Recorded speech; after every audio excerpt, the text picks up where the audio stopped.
এটা হলো 2025 সাল শুরু হয়েছে, জানুয়ারি মাস চলতেছে।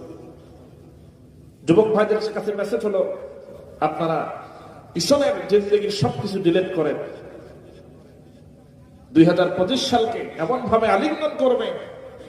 আমি জানি এখন বর্তমান যে জামানা চলতেছে, কারো বয়ফ্রেন্ড কারো গার্লফ্রেন্ড এইসব দিয়ে চলতেছে, বিশেষ করে যুব সম্প্রদায়ের মধ্যে, যুবতী বন্ধের মধ্যে এইটা কিন্তু বিরাজ করছে। এখানেও যারা যুবক ভাইরা আছে, আমার কাছে খবর আছে, সবারই গার্লফ্রেন্ড আছে, হয়তো নাই 2-4 জনের, এরকমও আছে, তো অধিকাংশই গার্লফ্রেন্ড আছে, কারো আবার 2-4টা 5টা 10টাও আছে। কথা বলেন ঠিক কিনা? এটা হচ্ছে মোবাইলের কারণে, এটা অন্য কারণে নয়। খেয়াল করেন, এই 25 সালে আমরা চাই সব গার্লফ্রেন্ডকে ডিলিট করে আমরা হালাল সম্পর্ক স্থাপন করে, বিবাহের মাধ্যমে সুন্দর একটা সম্পর্ক, বৈধ সম্পর্ক স্থাপন করে নতুন সংসার এই 25 সালে জানুয়ারি থেকে শুরু করতে চাই।